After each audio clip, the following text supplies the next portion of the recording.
¿Qué significa que en unos estados sí haya más exhumaciones que otros? Por ejemplo, en el caso de Sonora, que es uno de los estados que tiene más, por ejemplo, desaparecidos, 91 creo que dice la gráfica, no hay exhumaciones. ¿Por qué si en unos están más avanzados, pese a que la entidad, por lo que veo, sí tiene trabajo respecto a la instalación de la Comisión de Desaparecidos?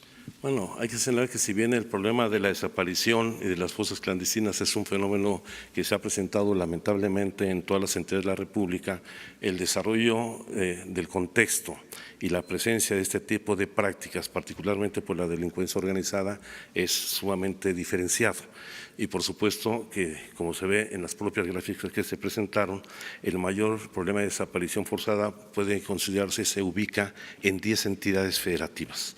Entonces, esto tiene que ver con el comportamiento no solamente de la actividad delictiva, sino de las prácticas que utilizan en lo fundamental la delincuencia organizada en las regiones del país. ¿Significa lo complicado entonces, dice usted, que pueda estar? Yo creo que en cada caso hay un contexto distinto, por eso se tiene que avanzar una política diferenciada, atendiendo, por supuesto, la preocupación de las víctimas, la diferenciación entre ellos, la vulnerabilidad de distintos grupos que están asociados a este tipo de prácticas, pero también el análisis contexto tiene que ver con el modus operandi de los grupos delictivos. ¿Sería un llamado por último a las fiscalías, en este caso la de Sonora, para que agilizaran la búsqueda en conjunto con ustedes para exhumar e identificar cadáveres? Yo digo que si nosotros queremos tener éxito en esta tarea de enfrentar de manera preventiva y correctiva el problema de la desaparición forzada y fortalecer las tareas de búsqueda y de identificación humana, es fundamental el desarrollo de las instituciones locales.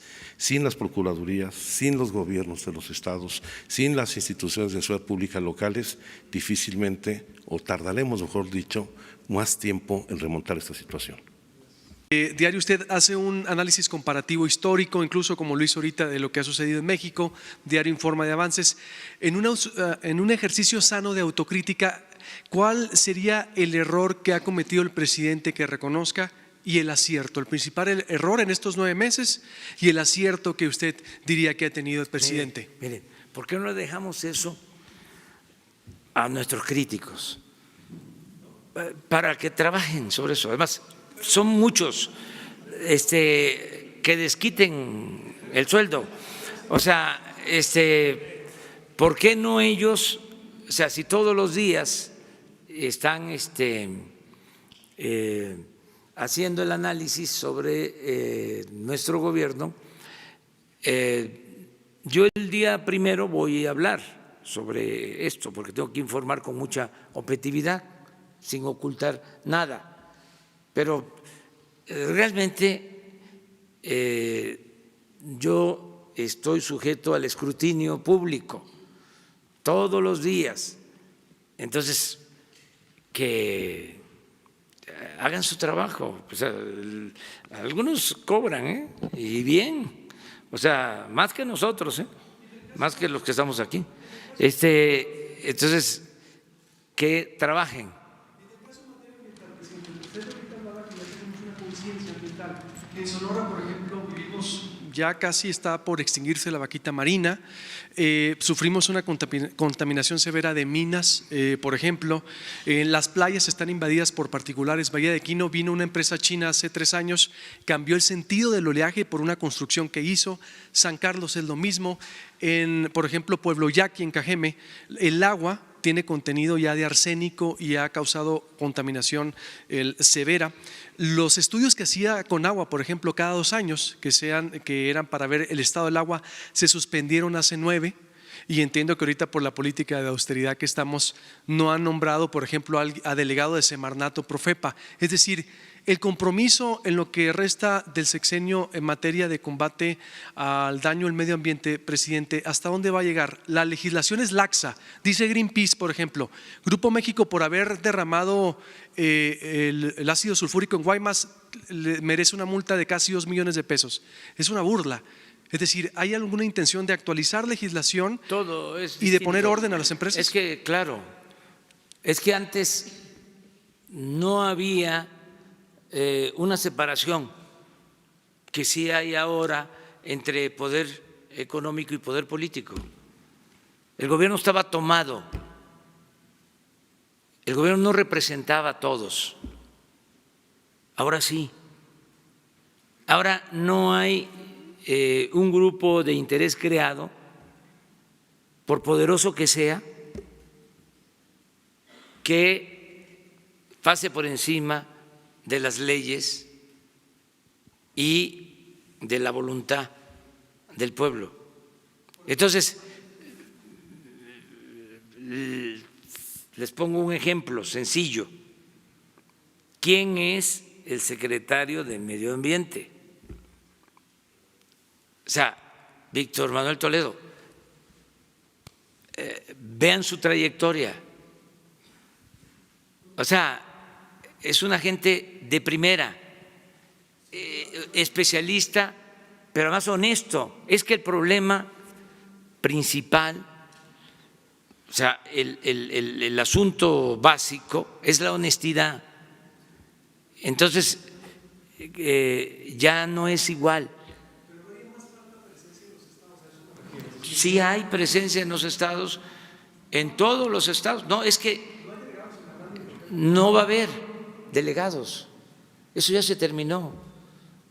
Pero hay, sí, quienes están ocupando de hacer esa labor, porque lo que había era aparatos burocráticos para todo, y en esencia se trataba de simular, de fingir.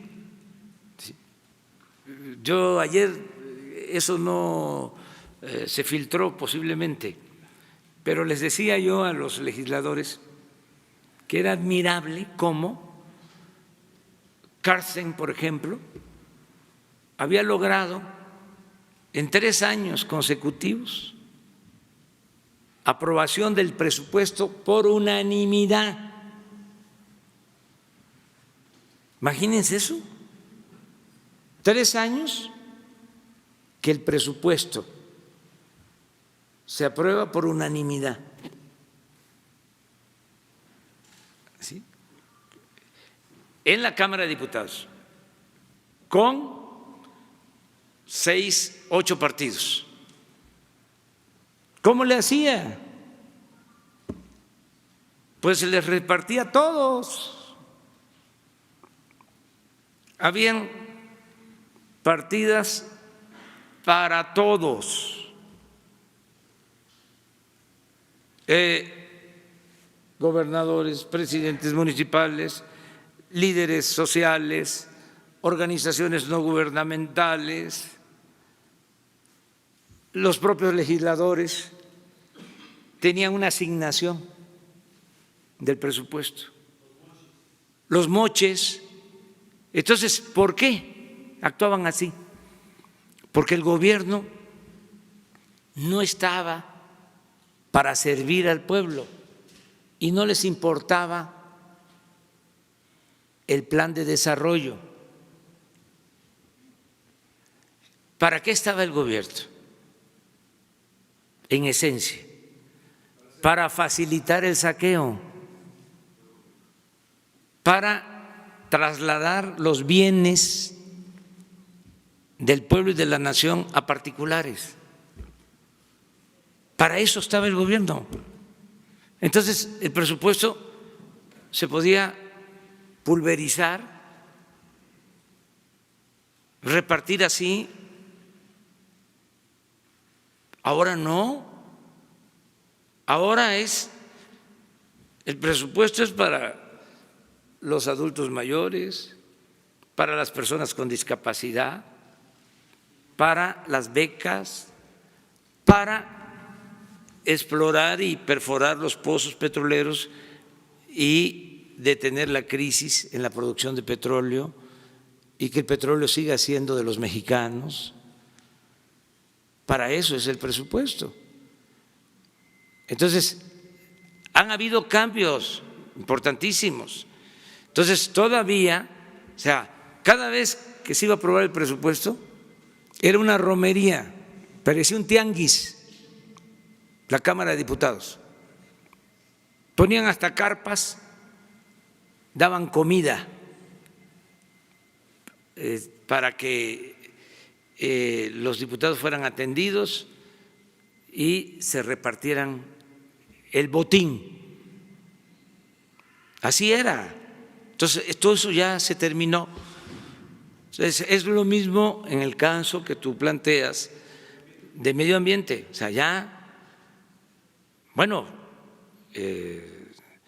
la Secretaría del Trabajo, ¿sí?, estaba tomada, era una de las partes de los factores de la producción, como se decía antes, la que dominaba.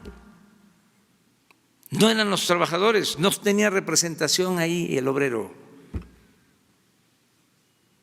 O sea, entonces, todas las decisiones eran para los influyentes. Ahora no, este es un gobierno que representa a ricos y a pobres, a todos los mexicanos. Es una realidad la separación del poder político y del poder económico, y esto nos conviene a todos, porque no es un gobierno faccioso, no es un gobierno al servicio de un grupo. Bueno.